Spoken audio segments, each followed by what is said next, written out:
Inserting quotations.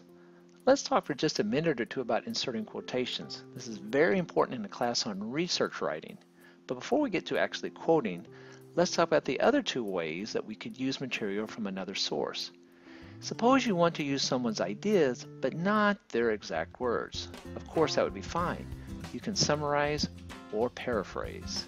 And as Ballinger in their Curious Research notes, these are the two useful ways to incorporate research without quoting. Summarizing simply gives the main idea. Here's an example. I've never seen it, but some people love the TV show Breaking Bad. Well, you could summarize it this way. The show revolves around a terminally ill man who decides to sell drugs. Now, no need for quotation marks because I just summarized it. I didn't quote anything. Ballinger uses the example of summarizing the movie Juno. He summarizes it this way. Juno is a film about a smart, single, pregnant teenager who finds unexpected humor in her situation, but finally finds that her wit is not enough to help her navigate the emotional tsunami her pregnancy triggers in the lives of those around her. Okay, so that's how he summarizes that. But what about a paraphrase? Paraphrase is a little bit different. It's rephrasing in your own words. I love the following phrase. The only easy day was yesterday, and I believe it comes from the Navy SEALs. But if I want to paraphrase, I could say something like this. Things will always get more difficult.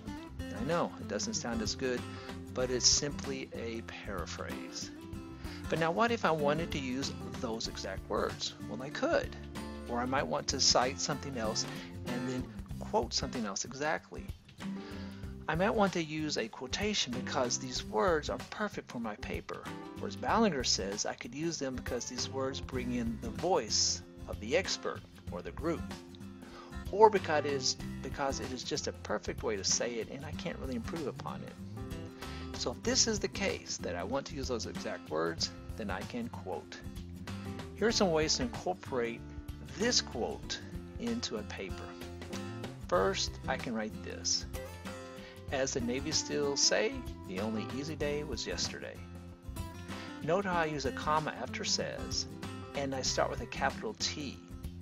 This is because the quote is a whole sentence, and I let the reader know that I'm quoting by saying, say, the Navy SEALs say.